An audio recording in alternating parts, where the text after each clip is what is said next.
Que el próximo año sea el último para ti, papá. Lo dijo sonriendo, con la copa de champán en alto, mientras todos reían pensando que era una broma. Yo también sonreí, pero solo porque en mi bolsillo tenía la verdad que destruiría su máscara para siempre. Todo había comenzado 9 meses antes, en abril de 2022. Antes de seguir, comenta desde qué ciudad nos estás viendo. Y dale like si alguna vez tuviste que fingir una sonrisa frente a quien te traicionó. Me llamo Luis García Romero, tengo 66 años y vivo en Sevilla. Soy viudo desde hace 6 años. Mi hija Clara, de 37, vive con su marido Adrián, un tipo encantador en apariencia, y mi nieto Lucas, que tiene 14. Esa primavera parecía normal. Clara me llamaba cada día. Venía a almorzar los domingos y siempre repetía: «Papá, no te preocupes por nada, yo me encargo de todo». Pero algo cambió en mayo. Un día, al revisar mi cuenta, noté que faltaban 3.000 euros. Pensé que sería un error bancario. El gerente me mostró los movimientos, 3 retiros en cajeros del barrio de Clara. Cuando lo mencioné, se ofendió. ¿Insinúas que te robo? Aquella respuesta me dejó helado. No acusé a nadie. Pero esa noche comencé a tomar notas en una libreta azul. Durante semanas, fingí normalidad. Seguíamos comiendo juntos los domingos, y ella hablaba con la misma dulzura de siempre, aunque ya no podía escucharla sin una punzada en el estómago. Cada palabra suya me sonaba ensayada. Cada abrazo, medido. Yo asentía, callaba, y por dentro tomaba nota de todo. Cada 2 o 3 días, un nuevo retiro. No grandes cantidades, 600, 800, 1.000 euros. Pero el patrón era claro. Siempre después de sus visitas o de alguna llamada suya sobre un problema con el banco. Empecé a marcar las fechas con rotulador rojo en mi libreta azul, una línea por cada pérdida. Parecía una cuenta atrás. El 12 de junio lo confirmé. Clara estaba en casa, había subido al baño y dejó su bolso abierto en el sofá. Dentro, entre el monedero y el móvil, vi una tarjeta muy parecida a la mía. La misma entidad, el mismo diseño. Solo una diferencia, una letra raspada en la esquina, justo donde se imprime el número. No era casualidad. Esa noche escribí en la libreta: duplicado detectado. Sospechosos confirmados. Pero no dije nada. Aún no. Aprendí de los años y del trabajo que la verdad no se lanza, se prepara. Yo había sido contable toda mi vida. Sabía que un número sin prueba no vale nada. Así que comencé mi investigación con la calma de quien ha perdido mucho y no piensa perder más. En julio, contraté a Fernando López, un abogado que conocí hace años, discreto y firme. Me escuchó en silencio y, al final, dijo: «Don Luis, no basta con sospechar. Si quiere justicia, tendrá que armar un caso». Le hablé de los movimientos, de la tarjeta, de mi libreta. Él sonrió con una mezcla de respeto y tristeza. Tiene alma de auditor. Haga lo mismo que en su trabajo: registre, compare y documente. A la semana siguiente, instalé una cámara oculta en mi despacho, justo encima del escritorio donde guardaba mi cartera y mis tarjetas. Una pequeña lente escondida en el marco de una fotografía de mi difunta esposa, Carmen.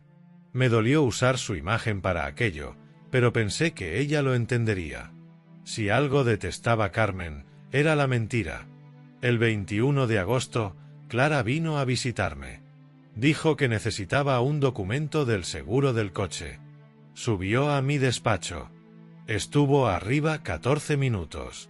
Yo, mientras tanto, fingía leer el periódico en el salón. 2 días después, otro retiro, 1.500 euros. Esa misma tarde, revisé la grabación. La imagen era clara. Ahí estaba mi hija, con guantes de cocina, abriendo el cajón, sacando mis tarjetas, fotografiándolas con su móvil y volviendo a colocarlas con cuidado. Cuando la vi, el cuerpo se me paralizó. No grité, no lloré. Solo apagué la pantalla y me quedé sentado, mirando el reflejo vacío de la televisión apagada. Esa noche dormí poco. Pensé en Clara de niña, con sus trenzas y sus rodillas llenas de rasguños, corriendo por el pasillo de casa. Y me pregunté cuándo se había roto todo. No supe responderme.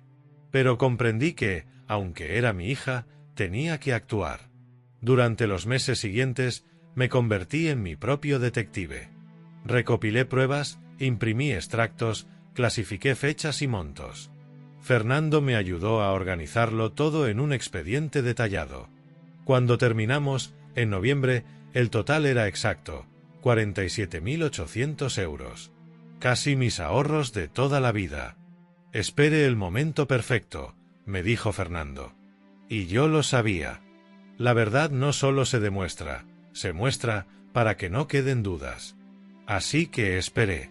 Esperé el silencio, el instante justo en que la máscara cae sola.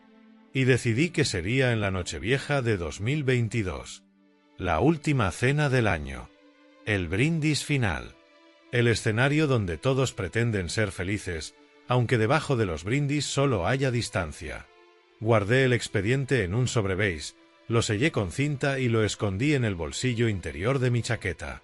Cada día, al tocarlo, sentía el peso de la verdad y el temblor de la sangre. Sabía que aquello me partiría por dentro, pero también que no podía mirar hacia otro lado.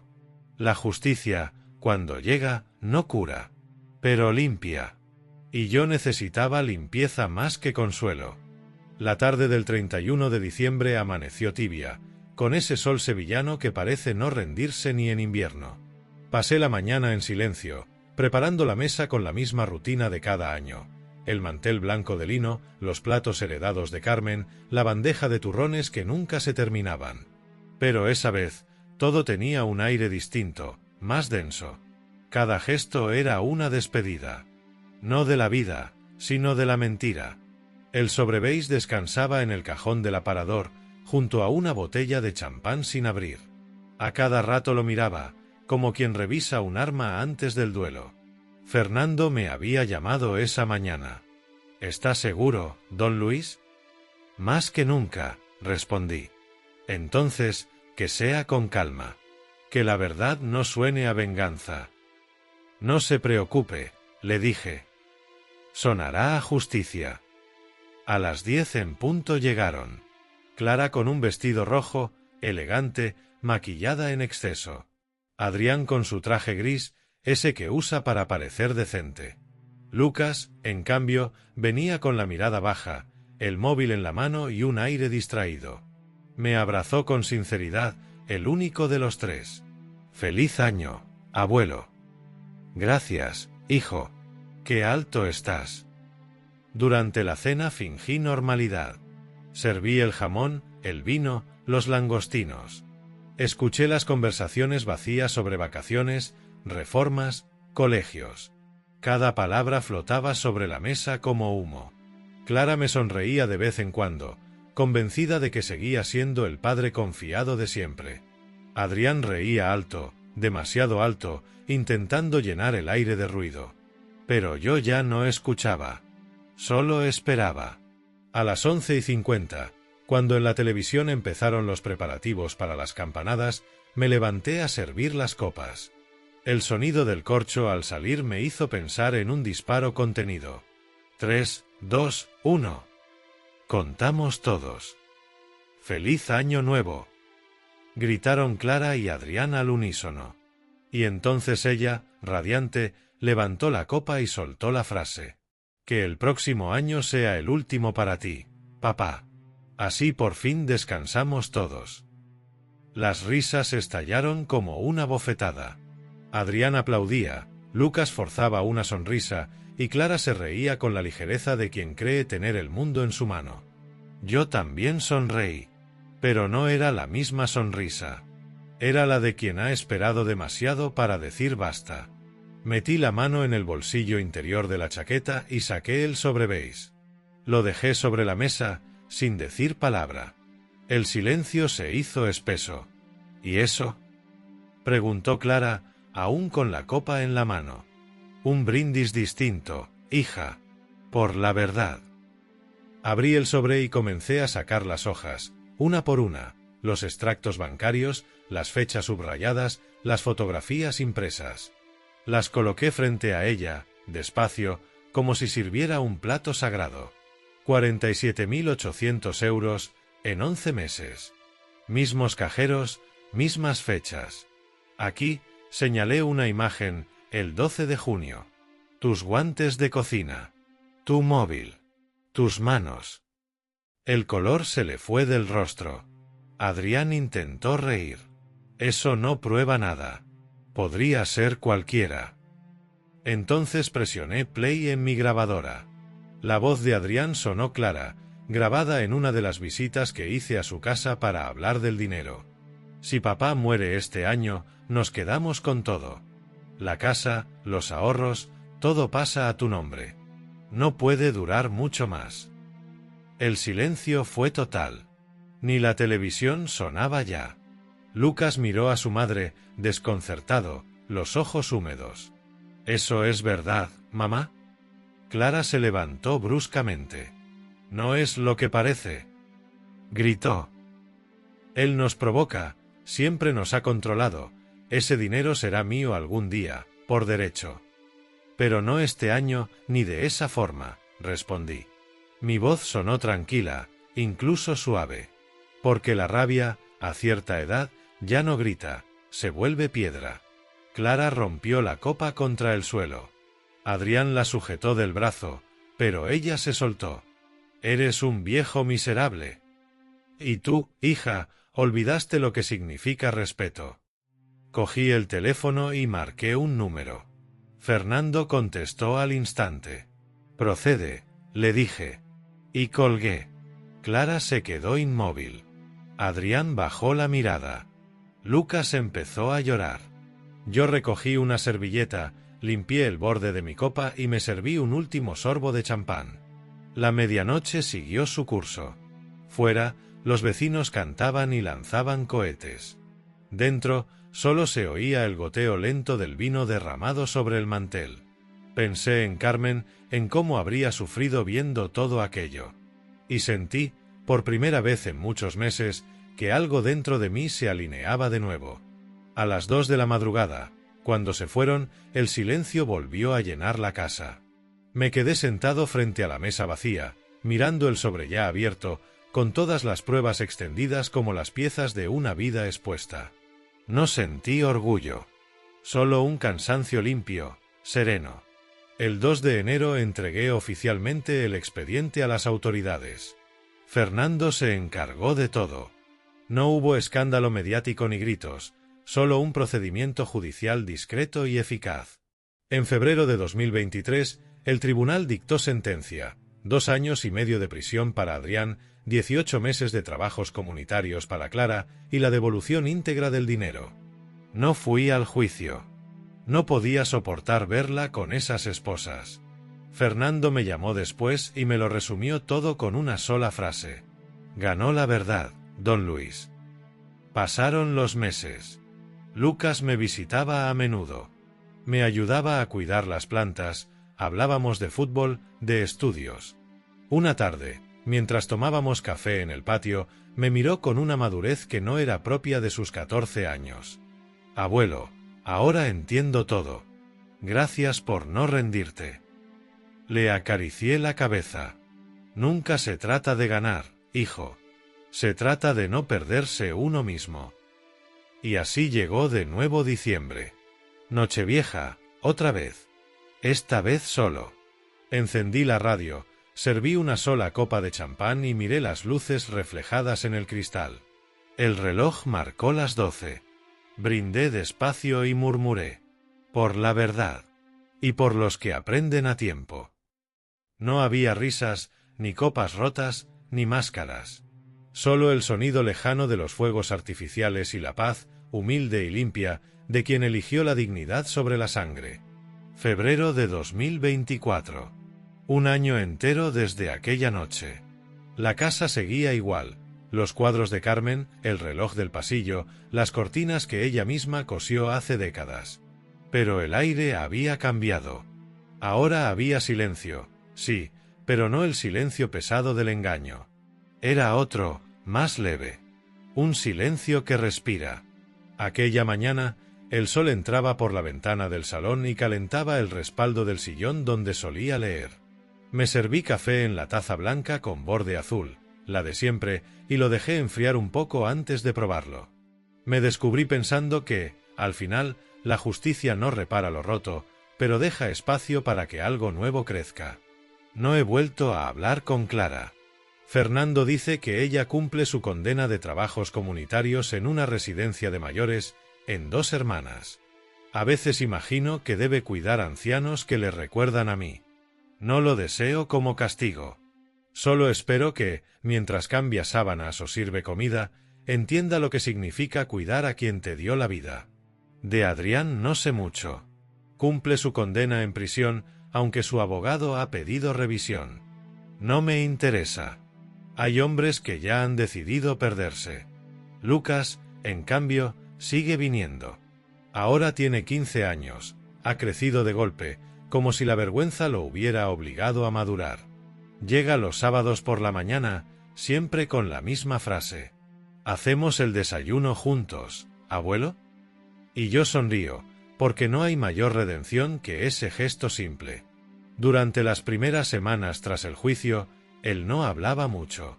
Se sentaba frente a mí, miraba el suelo y apenas tocaba la comida. Una tarde, sin mirarme, dijo: «Ella te quería, abuelo, aunque lo haya hecho todo mal». No respondí enseguida. Tomé aire, miré hacia el patio, donde los geranios comenzaban a florecer. El cariño no justifica el daño, Lucas. Pero reconocerlo ya es un principio. Con el tiempo, empezó a sonreír otra vez. Jugamos al ajedrez, vemos películas antiguas, y a veces le cuento historias de cuando su abuela y yo éramos jóvenes. Nunca le hablo del dinero ni de la traición. No hace falta. Él sabe que algunas verdades pesan más que cualquier cifra. Un día de marzo recibí una carta del juzgado. Dentro venía un cheque con la cantidad exacta, 47.800 euros.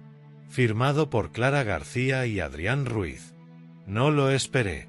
Durante minutos me quedé mirándolo, sin saber si sentir alivio o tristeza.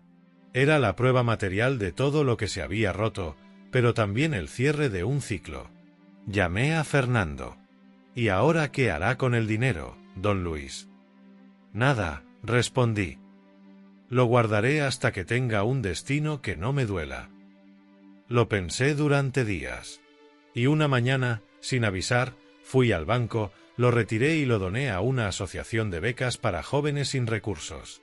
Pedí que la donación se hiciera a nombre de Carmen Romero, mi esposa, porque ese dinero robado había salido de la vida que construimos juntos, y solo su nombre podía limpiarlo.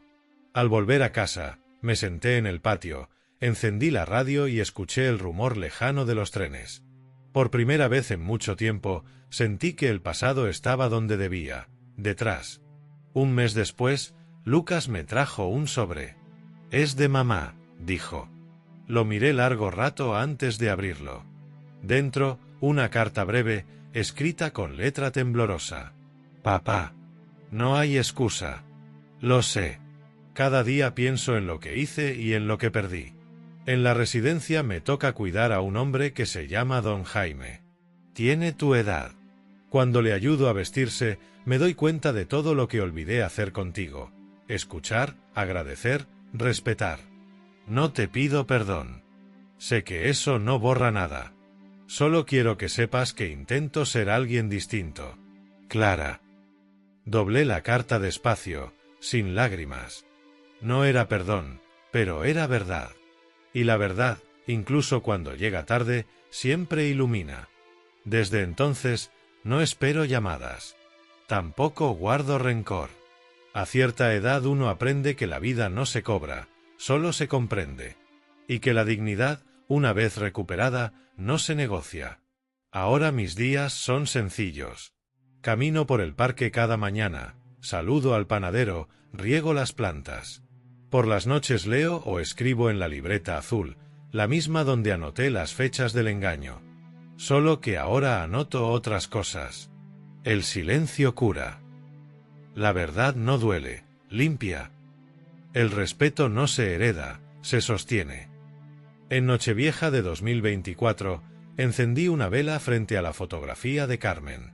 El reloj marcaba las 12. No había nadie más. El aire olía a azahar temprano. Serví una copa de champán, di un sorbo y dije en voz baja: brindo por lo que queda en pie. Afuera, las luces de los vecinos parpadeaban. Dentro, la casa respiraba tranquila, sin secretos, sin culpas. La soledad ya no dolía, era compañía. Y comprendí, al mirar la llama quieta de la vela, que aquel deseo cruel que mi hija lanzó un año atrás, que el próximo año sea el último para ti, papá, no se había cumplido como ella imaginó. Porque, en cierto modo, si fue mi último año. El último de vivir engañado, el último de callar, el último de mirar hacia otro lado. Después de todo, había empezado una vida nueva. Una vida sencilla, honesta, en paz. Y eso, a mi edad, es lo más parecido a la eternidad. Primavera de 2025. El aire huele a azahar y a pan recién hecho. Desde la ventana del salón veo pasar a los niños que van al colegio con sus mochilas coloridas, igual que cuando Clara era pequeña. Algunos días me quedo mirando más de la cuenta, no porque los envidie, sino porque me recuerdan a todo lo que una vez fue tan simple. He aprendido que la nostalgia no es tristeza, sino una forma de gratitud. Uno recuerda solo aquello que valió la pena. Han pasado más de 2 años desde aquella Nochevieja. A veces me parece un sueño distante, otras una herida que aún respira bajo la piel. Pero ya no duele. Ahora lo contemplo con calma, como quien mira una cicatriz y agradece estar vivo. Lucas cumple 16 en mayo. Está más alto, más fuerte, y con esa mezcla de inocencia y determinación que anuncia la adultez. Cada sábado viene a desayunar conmigo. Preparamos tostadas con aceite y tomate, y mientras el café se enfría, hablamos de cosas que importan poco y significan mucho: el equipo de fútbol, sus notas, la guitarra que quiere comprarse. Nunca habla de su madre, y yo no lo menciono. Pero hace poco me preguntó: «Abuelo, ¿tú la perdonaste?». Tardé unos segundos en responder: «No se trata de perdonar, hijo. Se trata de no quedarse atrapado. A veces, soltar es la única manera de seguir queriendo». Asintió despacio, como si entendiera más de lo que decía. La carta de Clara sigue guardada en el cajón del aparador. No la he vuelto a leer.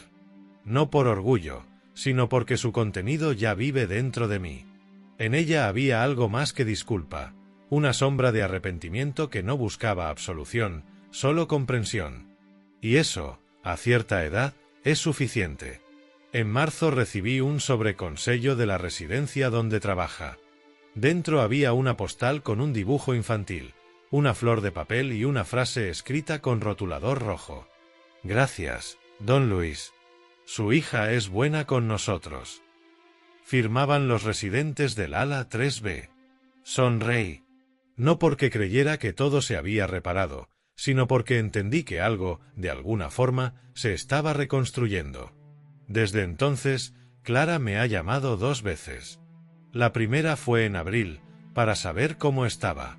Hablamos poco, con esa cautela de quien pisa un terreno que aún tiembla. «Te veo distinto, papá», dijo. «Puede que por fin me haya soltado el peso». No lloró. Tampoco pidió nada. Solo me dio las gracias por no haberla odiado. La segunda llamada fue hace una semana. Lucas había tenido una exposición en el instituto, y ella fue. Me contó que, al final, él habló sobre mí. Leyó un texto titulado «Lo que enseña el silencio». Clara me lo envió por correo electrónico. Decía: «Mi abuelo me enseñó que la verdad puede doler, pero que esconderla duele más. Que el respeto no se hereda, se gana. Y que cuando uno elige la calma en vez del rencor, gana la única batalla que importa». Al leerlo, sentí que toda mi vida, con sus tropiezos y pérdidas, había tenido un propósito. No criar hijos perfectos, sino dejar en el mundo una semilla de decencia. He vuelto a escribir. Cada tarde, cuando el sol cae sobre los azulejos del patio, abro mi libreta azul. La misma donde un día apunté los movimientos de un robo. Ahora escribo otras cosas. Pequeñas reflexiones, recuerdos, fragmentos de conversaciones que ya no existen. La llamo Cuaderno de la Calma. En la primera página he escrito: todo lo que se rompe puede volver a servir si uno aprende a mirarlo sin rabia. El cuerpo me pesa más últimamente. El médico dice que es normal, que a los 68 la vida se vuelve más lenta, pero más sabia. Y tiene razón. Caminar despacio me ha enseñado a escuchar mejor. Escucho los pasos de los vecinos, el canto de los mirlos, la respiración de la casa cuando cae la noche. A veces, incluso creo oír la voz de Carmen. No como un fantasma, sino como un pensamiento suave que me acompaña cuando pongo la mesa o riego las plantas. Ella era la serenidad hecha persona. Y pienso que, si todo esto pasó, fue quizá para que yo terminara encontrando la suya dentro de mí. El otro día fui al cementerio. Llevé flores frescas, las coloqué junto a su foto y estuve un rato hablando en voz baja. Le conté que Clara estaba cambiando, que Lucas crecía bien, que el dinero sucio ya no existía, que la casa por fin estaba en paz. Y antes de irme, le dije: ya todo está en orden, Carmen. Tardé, pero llegué. Al volver, la tarde caía sobre Sevilla, dorada y lenta. El olor a pan salía de las panaderías, los niños jugaban a la pelota y una mujer reía en la esquina. Pensé que la vida, incluso después del dolor, siempre encuentra la manera de seguir sonando. Esa noche, antes de dormir, abrí la ventana. El aire entró fresco, lleno de primavera. Me serví un vaso de agua, me senté en el borde de la cama y observé la luna sobre los tejados. Era la misma de siempre, pero me pareció nueva. Apagué la luz y murmuré: que el próximo año no me falte la paz. Porque ya no temo al tiempo. He aprendido que los años no quitan vida, la afinan. Y que a veces hay que perder casi todo para volver a mirarse sin vergüenza. Esa es mi herencia. No el dinero, ni la casa, ni los objetos. Sino esta certeza sencilla que dejaré a Lucas y ojalá, algún día también a Clara. La verdad no se impone. Se sostiene. La dignidad no se hereda. Se cultiva. Y el perdón llega cuando uno ya no lo necesita. Luego cerré los ojos. El silencio me envolvió, tibio, como una manta. Y por primera vez en muchos años, dormí sin peso, sin culpa, sin miedo. Solo con la paz, intacta, de quien ya lo ha entendido todo. Junio de 2025. Los días comienzan antes, con luz clara entrando por las rendijas de las persianas y el canto de los gorriones que anidan en el tejado. Me despierto antes del alba, sin despertador. El cuerpo ya tiene su propio reloj, uno que no mide horas, sino calma. El patio huele a tierra húmeda y a café recién hecho. He colocado una mesa pequeña junto al limonero, y ahí desayuno cada mañana. Antes, ese espacio era solo un rincón más de la casa, ahora se ha convertido en mi refugio. Leo el periódico, escribo unas líneas y escucho el rumor del vecindario que despierta. No necesito mucho más. Hoy, sin embargo, me he sentido distinto. He abierto el cajón del aparador, ese donde guardé durante meses el sobreveis, las pruebas, los recuerdos, y he encontrado la libreta azul. La toqué como si fuera una reliquia. Pensé en todo lo que guardó: el miedo, la sospecha, el temblor de descubrir a tu propia hija robándote, la vergüenza de dudar de la sangre. Y luego, en lo que vino después: la serenidad, la justicia, el perdón silencioso. Pasé las páginas una a una. En la última había una frase escrita a lápiz que ya casi no recordaba haber puesto: cuando todo arde, lo único que se salva es lo que era de verdad. La leí 3 veces. Y supe que ese sería el final de la libreta. La cerré, la até con una cuerda fina y la guardé en la caja de madera donde conservo las cartas de Carmen. No como un recuerdo triste, sino como un testimonio. Porque todo hombre necesita dejar constancia de su verdad, aunque nadie más la lea. Clara sigue en la residencia. A veces Lucas me enseña fotos suyas, vestida con uniforme blanco, sonriente junto a los ancianos que cuida. No hay rastro de la mujer arrogante que un día me deseó la muerte. Parece cansada, sí, pero también más ligera. Como si el arrepentimiento hubiera hecho su trabajo sin ruido. Hace una semana me llamó por tercera vez. No fue para hablar del pasado, sino para contarme algo nuevo. Papá, me han ofrecido quedarme fija en la residencia. No sé si aceptarlo. Hazlo, le respondí. ¿Tú crees que lo merezco? No se trata de merecer, Clara. Se trata de servir. Si ayudas a otros, ya estás reparando. No hubo más palabras. Pero en ese silencio se entendió todo lo que antes no supimos decir. Lucas vino al día siguiente con una foto impresa, los tres, en una terraza de verano, hace muchos años. Carmen en el centro, yo con el brazo sobre su hombro y Clara con apenas 10 años, sonriendo sin miedo. Mamá la encontró en una caja y me dijo que te la trajera, me explicó. La observé largo rato. Esa sonrisa infantil me atravesó. Era como mirar un recuerdo desde el otro lado de la vida. Coloqué la foto en la estantería del salón, junto al reloj de cuerda que aún funciona. Desde entonces, cada vez que paso, la miro y me descubro diciendo en voz baja: «Ya está, Carmen. Ya hemos vuelto a casa». El verano avanza despacio. Por las tardes salgo a caminar hasta el Guadalquivir. Me siento en un banco frente al agua y dejo que el tiempo pase. A veces, algún conocido se detiene a saludar. «¿Cómo va la vida, don Luis?» «Despacio, como debe», respondo siempre. En esas caminatas he aprendido algo que antes ignoraba. No hay justicia más grande que poder andar tranquilo, sin miedo ni vergüenza.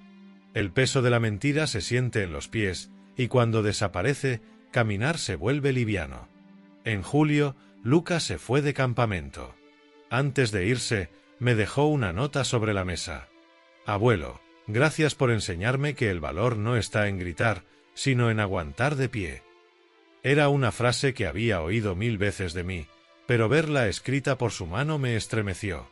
La guardé en la misma caja de madera donde está la libreta azul. Una tarde, mientras regaba el limonero, pensé en el tiempo. En cómo, al final, nos pone a todos en nuestro sitio. Los mentirosos acaban frente a su espejo, y los que callan por dignidad encuentran, al cabo de los años, su propia voz. No hace falta venganza. Solo paciencia. A veces me pregunto qué será de Clara cuando acabe su condena. Si vendrá a verme, si tocará de nuevo a esta puerta. No lo sé. Pero si un día lo hace, no la recibiré con reproches. Le ofreceré café, como a cualquiera que regresa del frío. Porque al final, la casa está para eso, para dejar entrar lo que un día se fue. Hoy el cielo está despejado. Las campanas de San Lorenzo suenan a lo lejos. Escribo estas líneas en la libreta nueva, la que empecé este año. En la primera página he puesto solo 3 frases, como resumen de todo lo vivido. El amor no se pierde, se confunde. El respeto no se exige, se demuestra. La paz no llega, se cultiva. Y debajo, una fecha, 10 de junio de 2025. Quizás nadie lea estas páginas. No importa. Escribirlas es mi manera de seguir vivo. Al caer la tarde, el cielo se tiñe de naranja. Cierro el cuaderno, recojo la taza vacía y entro en casa. El aire aún huele a café y a limón. Y pienso que, si la muerte viniera mañana, me encontraría en el mejor lugar posible, en paz conmigo mismo.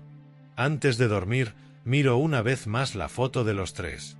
Carmen sonríe, Clara niña me abraza, y yo, ese hombre más joven, parece no saber que la vida aún le guardaba tantas pruebas. Apago la luz y murmuro, igual que cada noche desde hace un año. Gracias por quedarte, aunque no estés. La casa queda en silencio. El reloj marca las 11. Y mientras el sueño me vence, sé, con una certeza serena, que no hay final triste cuando uno aprende a descansar en la verdad. El ruido del mundo se apaga. Solo queda el pulso constante del tiempo, suave, benévolo. Y yo, un hombre viejo, sentado al borde de la vida, sonrío. Porque, al fin, todo encaja. Y porque, aunque nadie lo diga, eso también es amor. Septiembre de 2025. El verano se despide despacio, con ese calor que ya no quema, solo acaricia. Las tardes se acortan, los niños vuelven al colegio, y las calles de Sevilla recuperan su ritmo cotidiano, ese murmullo constante que acompaña como una respiración. He cumplido 69 años. Lo celebré solo, con un trozo de bizcocho y un vaso de vino dulce. Ya no necesito más. A cierta edad, las fiestas se miden por la paz, no por la gente. La mañana de mi cumpleaños, Lucas me llamó por videollamada desde su instituto. Felicidades, abuelo. Hoy no puedo ir, pero el sábado voy con mamá. Vale. Claro, hijo. Aquí os espero. Fue la primera vez que pronunció esa frase, con mamá, sin temor, sin rodeos. Y me quedé mirando la pantalla después de colgar, en silencio. Esa simple promesa bastó para que todo el pasado pareciera, por fin, un lugar cerrado. El sábado llegó Clara. No avisó antes, como solía hacer. Solo apareció, tocando el timbre con suavidad, con una bolsa en la mano y una mirada distinta, humilde, casi serena. Cuando abrí la puerta, no hubo abrazos. Solo un hola, papá, que me supo a reconciliación. He traído algo, dijo. Sacó un tarro de cristal con limones confitados. Los hago con los mayores en la residencia. Pensé que te gustaría. Sonreí.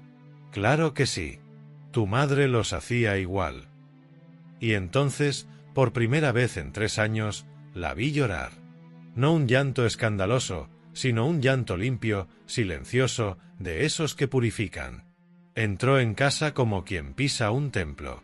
Miró los muebles, las fotos, las plantas, y se quedó quieta frente a la estantería donde está la imagen de Carmen. La echo de menos, susurró. Yo también, respondí. Y ese yo también bastó para borrar la distancia. Lucas llegó poco después. Se sentó entre nosotros como un hilo que une dos extremos que creían rotos. Durante el almuerzo, las palabras fueron tímidas al principio. Luego, poco a poco, empezaron a fluir recuerdos, anécdotas, risas pequeñas. Clara evitaba mirar la libreta azul sobre el aparador. Yo tampoco la mencioné. No hacía falta. En esa mesa, la verdad ya no dolía, solo enseñaba. Después del café, salimos al patio. El limonero estaba cargado.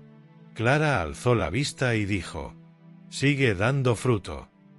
Siempre lo ha hecho. Solo había que cuidarlo. Como las personas. Asentí sin hablar. Ella entendió. Nos quedamos los tres sentados bajo la sombra, escuchando a los pájaros. El silencio que compartimos fue distinto al de antaño, no pesado, sino lleno. A veces el amor se parece a eso, a un silencio compartido sin miedo. Cuando se fueron, me quedé un rato en la puerta viendo cómo se alejaban. Clara caminaba despacio, con las manos en los bolsillos. Lucas la miraba y le sonreía. Y yo sentí algo que no esperaba volver a sentir: orgullo. No por lo que fueron, sino por lo que estaban aprendiendo a ser. Esa noche escribí una nueva entrada en mi cuaderno. Hoy ha vuelto mi hija. No pidió perdón. No hizo falta. La vida se encargó de enseñarle lo que yo no supe decirle a tiempo. Los árboles que se podan demasiado no mueren, florecen tarde, pero florecen. Y yo, viejo jardinero, aprendí a esperar. Guardé el cuaderno y apagué la luz. El sueño me llegó sin esfuerzo, con una calma profunda que ya no conocía. Octubre trajo lluvias. Y con las lluvias, los pensamientos se vuelven más lentos, más hondos. Una tarde, mientras el agua golpeaba los cristales, Clara me llamó desde la residencia. Papá, don Jaime ha muerto esta mañana. ¿El hombre del que me hablaste? Sí. El que me decía que debía pedirte que me dejaras volver a casa. ¿Y lo hiciste? Lo estoy haciendo ahora. Esa frase se me quedó clavada. No supe qué responder. A veces las disculpas más sinceras no necesitan palabras, solo presencia. Vuelve cuando quieras, hija. Gracias, papá. Colgué despacio y me quedé mirando la lluvia. Pensé en Carmen, en cómo habría sonreído al escucharme. Pensé en todo el camino que hicimos para llegar hasta aquí. La sospecha, la traición, la herida, el juicio, la soledad y ahora, esta paz inesperada. Una paz ganada con paciencia, no con orgullo. En noviembre, Clara volvió a quedarse unos días en casa. No como antes, sino con una distancia respetuosa, como si habitara un lugar sagrado. Por las mañanas, desayunábamos juntos. A veces en silencio, otras entre risas que parecían recién nacidas. Una de esas mañanas me dijo: «Papá, ¿tú crees que mamá me habría perdonado?» Tu madre no sabía odiar, Clara. El perdón era su manera de respirar. Ella sonrió y bajó la mirada. Antes de marcharse, dejó una nota sobre la mesa del patio. Gracias por no rendirte conmigo. La doblé y la guardé junto a las otras cartas, en la caja de madera. Ya pesa más de lo que imaginé, pero no por tristeza, sino por verdad. Ahora, al escribir esto, siento que la historia ha cerrado su círculo. Lo que comenzó con una frase cruel, que el próximo año sea el último para ti, papá, terminó con otra, simple y limpia. Gracias por seguir aquí. A veces, los finales no llegan con ruido ni lágrimas.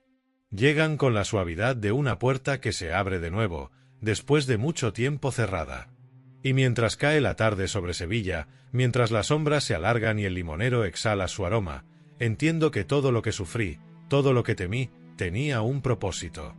Enseñarme que el amor verdadero no se rompe, solo se desvía un tiempo antes de volver a casa. Cierro el cuaderno. La tinta aún fresca tiembla un poco sobre el papel. Sonrío.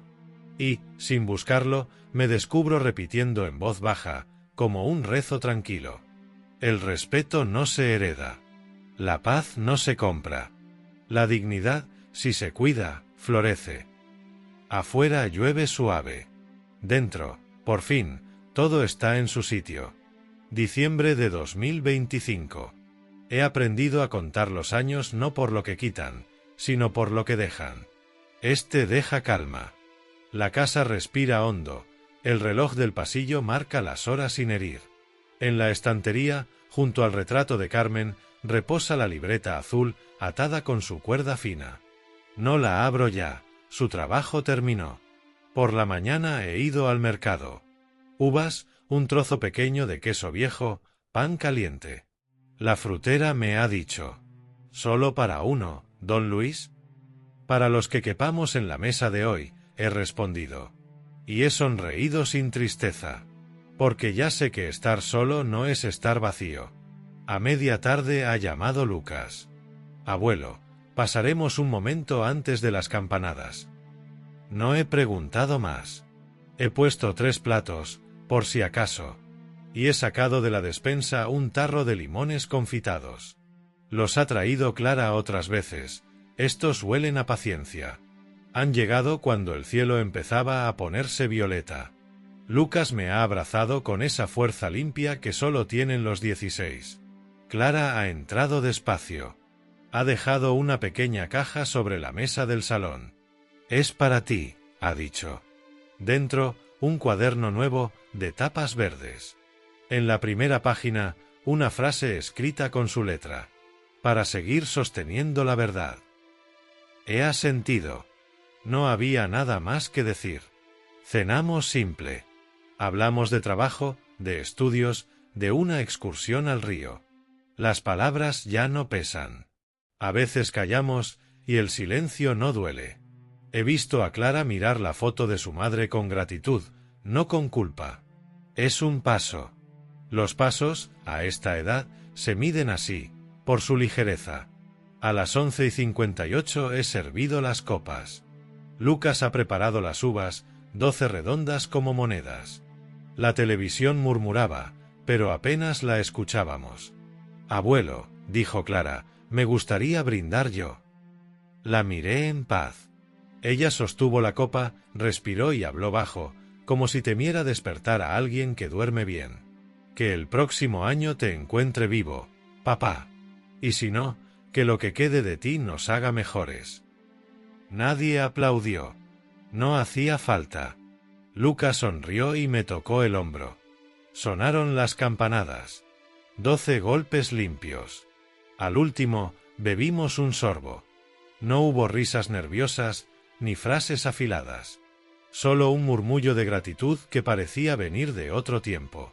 Saqué entonces algo del aparador, el sobreveis, ya arrugado. Lo puse en la mesa y dije: fue el principio del fin y al mismo tiempo el comienzo de ahora. Hoy lo guardo para siempre. Lo llevé al dormitorio, abrí la caja de madera y lo dejé bajo las cartas de Carmen y la nota de Lucas. Cerré la tapa. El pasado quedó en su sitio. Antes de irse, Clara se acercó a la puerta. Dudó un segundo. ¿Puedo venir mañana a desayunar? Hay café para 2 y para 3, respondí. Ella asintió. No nos abrazamos, no hacía falta. Lucas, sí, me apretó fuerte, como quien asegura un nudo. Cuando la casa volvió al silencio, apagué la televisión y dejé las persianas entreabiertas. En la calle, los restos de la fiesta chisporroteaban aún. En mi mesa, 3 copas a medio lavar brillaban como faros pequeños. Pensé en aquella otra Nochevieja, la de la frase clavada como una espina. Y me escuché, sin rencor, devolverla al sitio correcto. No construí mi vida para que me la arrebataran. El respeto no se hereda. Se cultiva. Me serví agua, recogí las uvas sobrantes y abrí el cuaderno verde. Escribí despacio, con letra clara. 31 de diciembre de 2025. La dignidad volvió a casa. El amor, también. Luego fui al patio. El aire olía a tierra fría y a limón. El limonero, obstinado, guardaba fruto incluso en invierno. Me senté, miré el cielo negro y quieto y escuché el tic-tac del reloj a través de la ventana abierta. No sentí miedo. No sentí prisa. Cuando entré, puse la cafetera para la mañana siguiente y dejé 2 tazas sobre la encimera, por si Clara cumplía su promesa. Apagué las luces. En el dormitorio, me detuve ante la foto de Carmen. Brindo por la verdad, susurré. Y por los que aprendieron a tiempo. Me acosté. La casa entera respiró conmigo. Al fondo, el primer murmullo del amanecer rozó los tejados. Y así, entre el olor tenue del café preparado y el rumor de un nuevo día, la paz se quedó.